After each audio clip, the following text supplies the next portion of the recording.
Vamos lá, ilustres, da sequência, olha. E tem 30. A gente já sabe que tem um método do custo e tem um método da reavaliação. Vou dar um exemplozinho sobre a afinada reavaliação. Mas antes, olha aqui.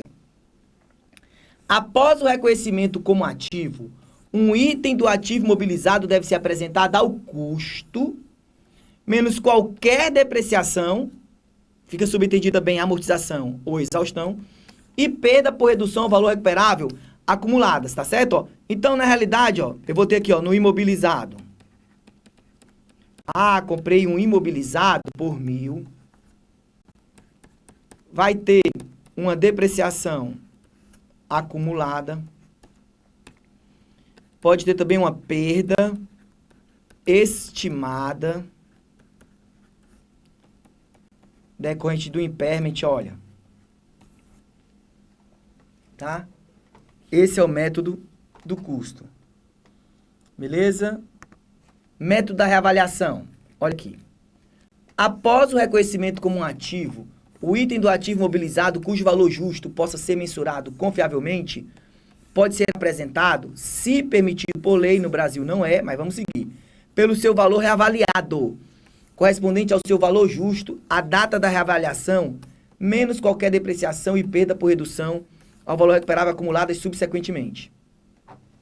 Mas o meu foco agora não é o custo, é o valor reavaliado. A reavaliação deve ser realizada com suficiente regularidade para assegurar que o valor contábil do ativo não apresente divergência relevante em relação ao seu valor justo na data do balanço. Beleza? Não existe mais a reavaliação, pessoal, mas era o seguinte, ó, eu comprava, olha aqui, ó. Eu comprava o imobilizado. Imobilizado, a caixa, 1.000. Aí lá no balanço, tá, ó, eu vou ter aqui o imobilizado. 1.000, beleza? Aí eu verificava que o custo, 1.000, mas o valor de mercado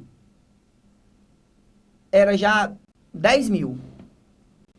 Tá? Tinha passado uma avenida bem legal aqui, digamos que aqui isso aqui era um terreno. Uma avenida, construíram um shopping, enfim. Valorizou muito. O que é que a lei permitia, não permite mais? Rapaz, vamos atualizar o valor do imobilizado? Mas chega lá e complementa, faz um lançamento aqui de 9.000 no valor? Não. Contrata uma empresa especializada, né? Ó, ou 3 peritos.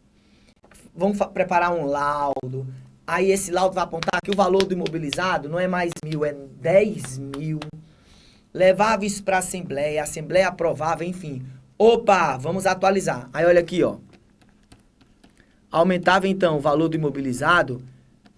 Em contrapartida, a reserva de reavaliação. Só mostrando como era, tá? Ó. Lembre no meu exemplo que, ó, imobilizado. Eu tinha comprado por 1.000 e agora eu vou registrar por... Eu preciso que o valor fique 10.000, ó. Tenho que lançar 9.000.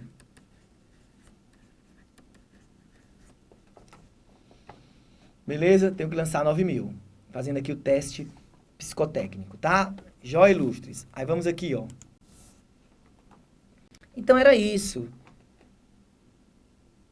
Beleza? É aí que surgiu a reserva de avaliação, mas isso não é mais permitido no Brasil. Mas vamos seguir, já que ele quer conversar sobre a tal da reavaliação. Se o método de reavaliação for permitido por lei e um item do ativo mobilizado for reavaliado, toda a classe do ativo mobilizado a qual pertence esse ativo deve ser reavaliado. Joia. Classe de ativo mobilizado é um agrupamento de ativos de natureza e usos semelhantes nas operações da entidade. São exemplos de classes individuais, ó. Se eu vou reavaliar um terreno, todos os terrenos devem ser reavaliados. Terrenos e edifícios. Se eu for avaliar uma máquina, reavaliar uma máquina, todas as máquinas devem ser reavaliadas. Olha, eu tenho uma frota de navios. Então, todos os navios vão ser reavaliados, tá bom? É isso que ele quer dizer, ó. Aviões, veículos a motor, vamos entendendo que é uma classe individual, né? Ó. Móveis e utensílios, equipamentos de escritório, plantas portadoras, novo assunto que tem caído cada vez mais, né? Que é ativo biológico, tá? A gente tem que entender. Depreciação. No âmbito do imobilizado, acontece a depreciação. Cada componente de um item do ativo imobilizado com custo significativo em relação ao custo total do item deve ser depreciado separadamente. É o caso da turbina. Ó, eu tenho um avião. E a turbina tem um custo significativo em relação ao total. Beleza? Separa. Deprecia separadamente. Aí vamos lá. Ó. A entidade deve alocar o valor inicialmente reconhecido de item do ativo imobilizado aos componentes significativos desse item e deve depreciá-los separadamente. Tá? Por exemplo, pode ser adequado depreciar separadamente a estrutura e os motores de aeronave. Beleza? Joia? Eu quero concentrar nisso aí. Tá? Aí olha aqui, no mais aí é um textinho que merece ser memorizado. Principalmente se a gente não estudou ainda arrendamento mercantil. 45. Ó. Um componente significativo de um item do ativo imobilizado pode ter a vida útil e o método de depreciação que sejam os mesmos que a vida útil e o método de depreciação de outro componente significativo do mesmo item. Esses componentes podem ser agrupados no cálculo da despesa de depreciação. Ora, eu tenho 2 componentes significativos, tá certo? E eles têm a mesma vida útil, eu vou utilizar o mesmo método. Ora, eu agrupo, vai dar na mesma na hora de calcular a depreciação. Não é verdade? Conforme a entidade deprecia separadamente alguns componentes de um item do ativo imobilizado, também deprecia separadamente o remanescente do item. Tá? Esse remanescente consiste em componentes de um item que não são individualmente significativos. Meu filho, por favor, é porque tem texto aí que parece complicado, viagem, mas é uma verdade tão grande. Eu estou aqui com o imobilizado. E tem um item significativo que eu vou separar para fins de depreciação, depreciar separadamente. O remanescente, o que não é significativo, vai ser depreciado separadamente também. Não é não. Claro. Óbvio. Ok? Se a entidade possui expectativas diferentes para essas partes, técnicas de aproximação podem ser necessárias para depreciar o remanescente de forma que represente fidedignamente o padrão de consumo e a vida útil desse componente. Quer dizer que nem sempre também é fácil calcular decentemente, perfeitamente, os diversos itens significativos, tá? Se for preciso, usa técnicas de aproximação. Joia? A entidade pode escolher depreciar separadamente os componentes de um item que não tem um custo significativo em relação ao custo total de um item. E se por algum motivo, um item que possui um custo significativo em relação ao total, deprecia separadamente. Mas se por algum motivo, mesmo não tendo um custo significativo em relação ao total, se a entidade entender que é importante depreciar separadamente, deprecie, sem problema, tá? Aí olha aqui. A despesa de depreciação de cada período deve ser reconhecida no resultado, a menos que seja incluída no valor contábil de outro ativo. Ó. Normal, despesa. Normal é ser despesa.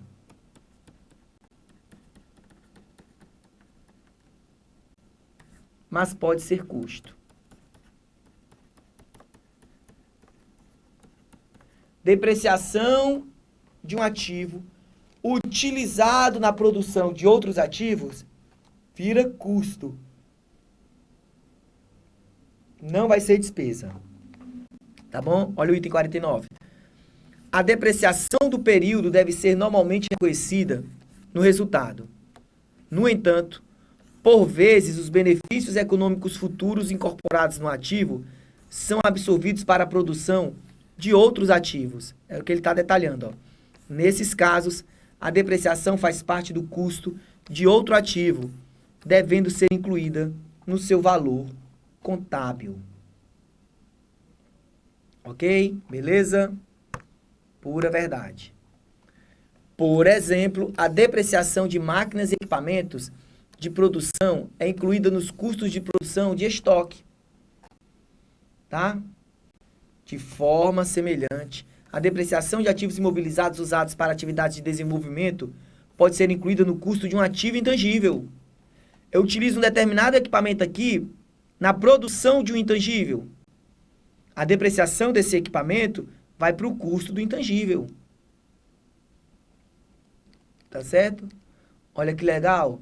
A depreciação de uma máquina usada na produção de um estoque vai para o valor do estoque. Tá certo?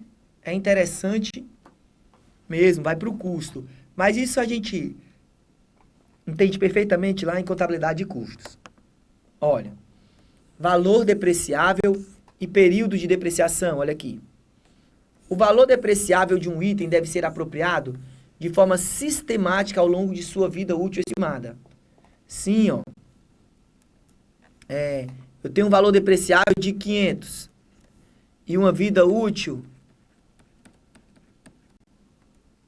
de 5 anos. Eu não vou depreciar os 500 em um ano. Eu vou depreciar os 500 sistematicamente ao longo dos 5 anos. Eu vou depreciar sistematicamente ao longo da vida útil. Ok? Isso é básico, tranquilo. Olha aqui. O valor residual e a vida útil de um ativo são revisados pelo menos ao final de cada exercício. E, se as expectativas diferirem das estimativas anteriores, a mudança deve ser contabilizada como mudança de estimativa contábil. Tá, ó. Aplicação. Cada vez caindo mais o CPC 23, viu? Cuidado. Aplicação. Vamos ter aula disso? Vamos. Aplicação prospectiva.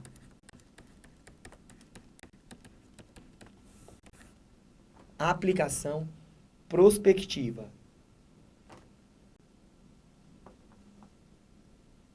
Tá? O que é que eu quero dizer? Como eu já mostrei na explicação lá, na teoria, eu estou depreciando com base numa vida útil de 10 anos.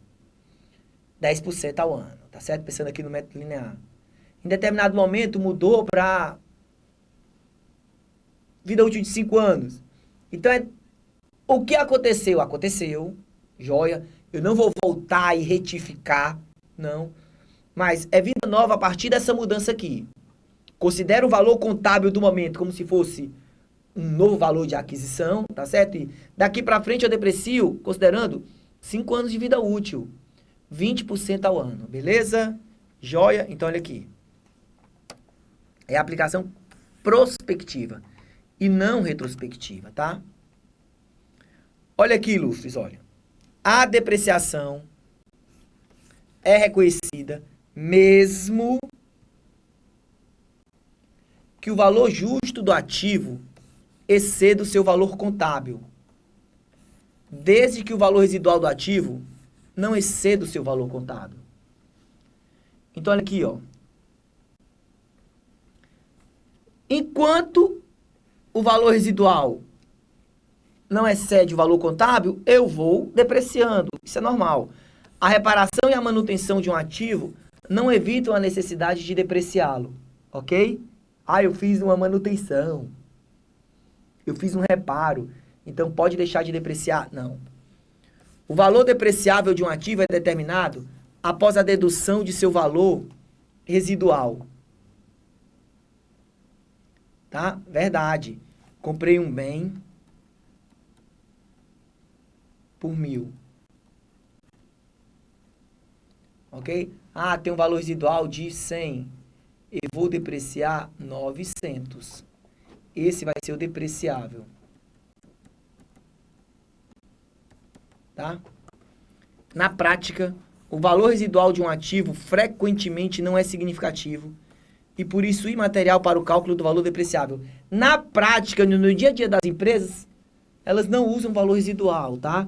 Mas para fins de concurso, aparece muito. E o que interessa é, o valor residual a gente não deprecia. O valor residual de um ativo pode aumentar. Pode. Vida útil pode aumentar ou diminuir. Valor residual pode aumentar ou diminuir. Mudança de estimativa contábil. A despesa de depreciação será zero, enquanto o valor residual subsequente for igual ou superior ao valor contábil. O CPC trata de uma hipótese em que o valor residual supera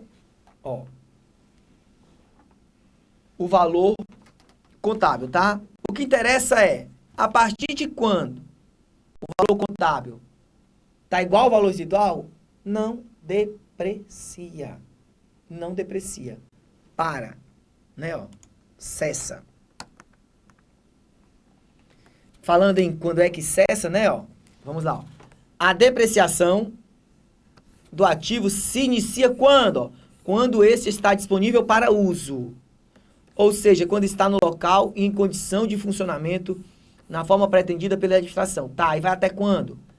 A depreciação de um ativo deve cessar na data em que o ativo é classificado como mantido para venda. Ah, vou vender, mas tem que seguir as regrinhas lá para classificar como mantido para venda, tá? Tem que ser uma intenção bem firme e forte mesmo. Ou ainda, na data em que o ativo é baixado. Claro, se eu baixei, não vou mais ter o ativo, não vou depreciar. O que ocorrer primeiro? Quando eu decido classificar como mantido para venda ou quando eu baixo? Quando eu baixo ou quando eu decido classificar como mantido para venda? Saiba ler. Vivência, associação e repetição. Bota esse negócio na cachola. Portanto, a depreciação não cessa quando o ativo se torna ocioso ou é retirado do uso normal, a não ser que o ativo esteja totalmente depreciado. Ok? Ah, o ativo se tornou ocioso. Não para de depreciar, não. Olha, ele foi retirado do uso normal. Não para, não. Ah, se ele estiver totalmente depreciado. Aí para. No entanto, de acordo com os métodos de depreciação pelo uso, a despesa de depreciação pode ser zero enquanto não houver produção. Se eu uso para um determinado ativo o método das unidades produzidas, enquanto eu não produzir, então a depreciação vai ser zero. Ok? Mais uma obviedade. Olha aqui.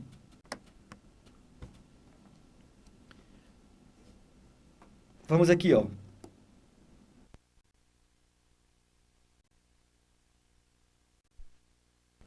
Pronto, olha. Os benefícios econômicos futuros incorporados no ativo são consumidos pela entidade principalmente por meio de seu uso.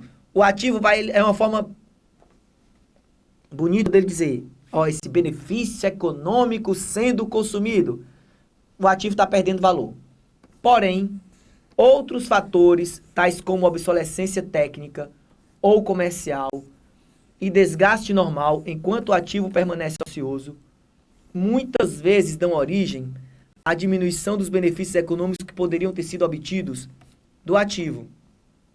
Tá?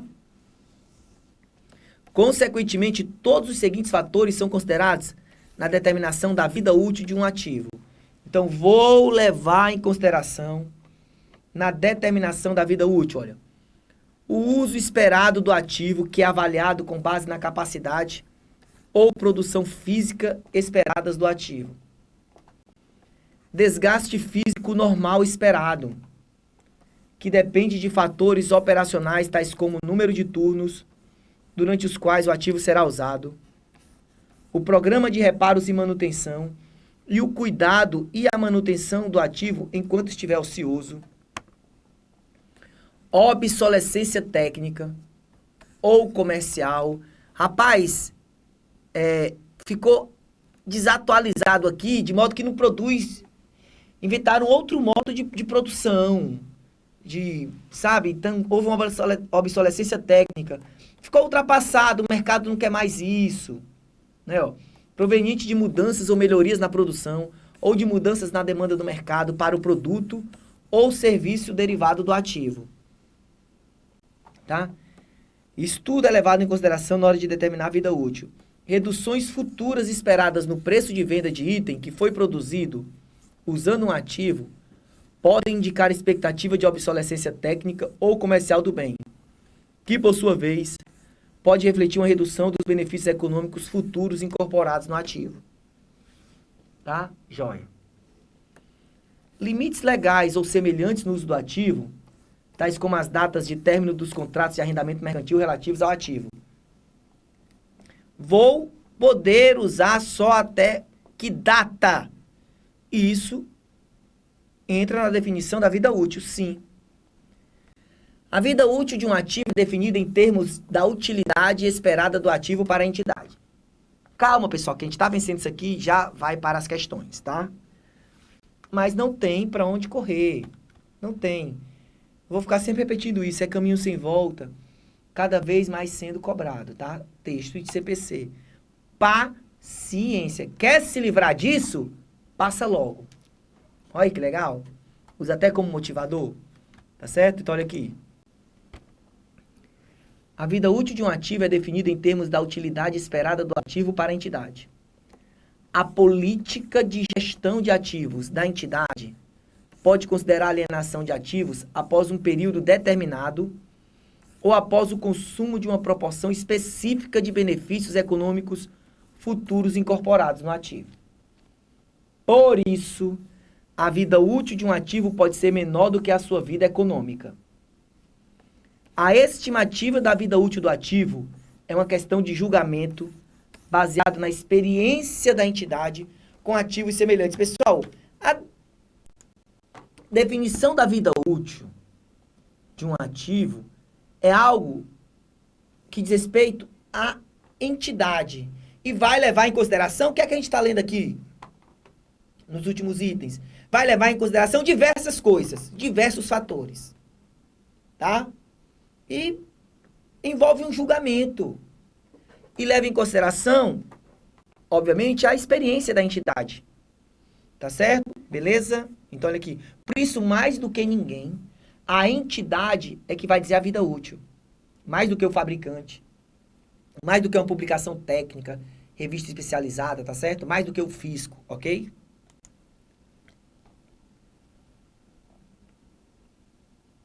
Tá? Vamos aqui. Ilustres. Olha. 58. Terrenos e edifícios são ativos separáveis e são contabilizados separadamente, mesmo quando sejam adquiridos conjuntamente. Tá? Porque, ó, se eu comprei um imóvel, aí eu separo. Um imóvel é 1 milhão. Ou foi 1 milhão. O terreno, 600 mil. O edifício, a construção, 400 mil. Então, eu lanço na contabilidade separado, tá? Até porque, como regra, o terreno não vai ter depreciação. Como regra. Como regra. Com algumas exceções, como as pedreiras e os locais usados como aterro, os terrenos têm vida útil ilimitada e, portanto, não são depreciados. Tá? Mas veja, como regra, sem maiores detalhes, a gente considera na prova que terreno não deprecia. Mas se ele falar de um terreno com vida útil limitada, deprecia, olha. Joia? Como é o caso das pedreiras, ó, aterro, né? Mas vamos lá. Os edifícios, ó, o normal é edifício depreciar, normal, né? Ó. Os edifícios têm vida útil limitada e, por isso, são ativos depreciáveis. O aumento de valor de um terreno no qual um edifício esteja construído Não afeta o valor contábil do edifício, tá? Uma coisa é o terreno, outra coisa é o edifício. Se esse terreno passar para 2 milhões, o edifício continua 400 mil, tá certo? Beleza? Se o custo do terreno incluir custos de desmontagem, remoção e restauração do local, essa porção do valor contábil do terreno é depreciada durante o período de benefícios obtidos ao incorrer nesses custos. Em alguns casos, o próprio terreno pode ter vida útil limitada, sendo depreciado de modo a refletir os benefícios a serem dele retirados. Ok? Beleza? Então ele está trazendo aqui no item 59 algumas hipóteses onde a gente deprecia o terreno ou uma porção do terreno, tá certo? Método de depreciação. Olha aí, ilustres. O método de depreciação utilizado reflete o padrão de consumo pela entidade dos benefícios econômicos futuros. Tá? Vai ser... Eu vou utilizar o método que melhor refletir realmente a perda de valor ali do ativo. Tranquilo? Vamos aqui, ilustres, olha.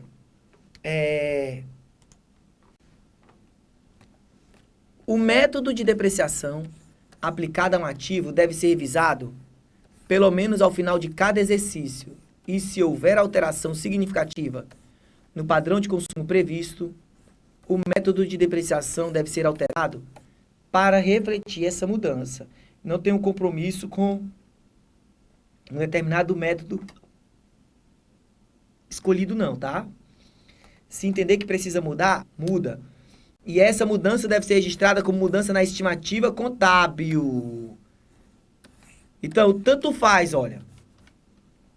Mudança na vida útil, mudança no valor residual, mudança, inclusive no método de depreciação, mudança de estimativa contábil, mudança prospectiva, dali para frente.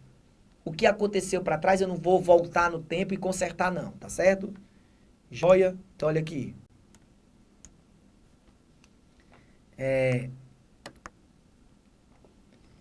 62, ó, filosofando um pouquinho sobre os métodos de depreciação. Olha aqui.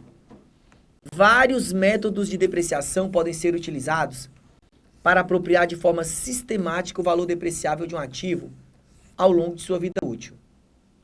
Tais métodos incluem o método da linha reta, o método dos saldos decrescentes e o método de unidades produzidas.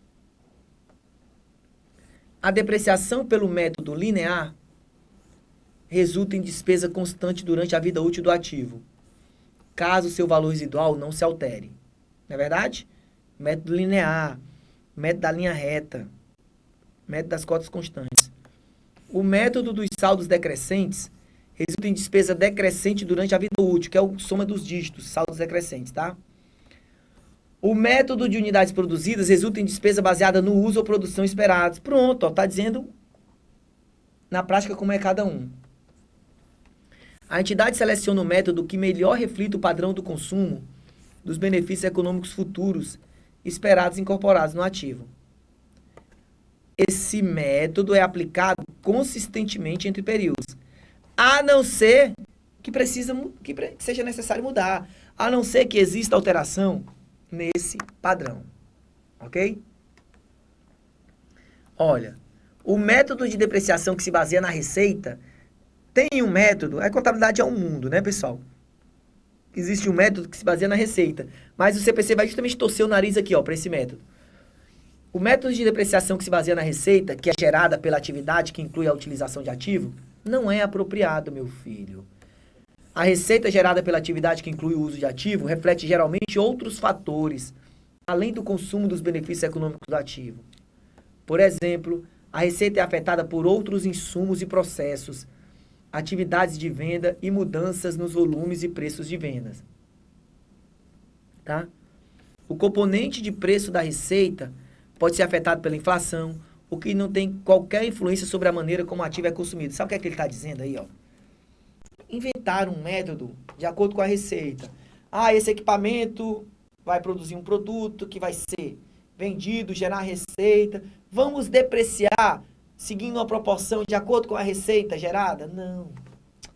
A receita gerada envolve diversas outras coisas, outros fatores, outros processos. Não tem a ver só com o equipamento aqui. Então não é apropriado, não. Ok? Beleza? Ilustres. Aí olha aqui. Baixa. O valor contábil de um item do ativo imobilizado deve ser baixado quando eu alieno ou quando não há expectativa de benefícios econômicos futuros com a sua utilização ou alienação. Tá certo? Beleza? Ganhos ou perdas decorrentes da baixa de um item do ativo imobilizado devem ser reconhecidos no resultado quando o item é baixado. Os ganhos não devem ser classificados como receita de venda. Então vai lá para outras receitas, outras despesas. A gente estuda isso lá em DRE, né? Na DRE. Não vai para a venda de mercadorias, beleza? Joia. Já a gente continua, ilustres.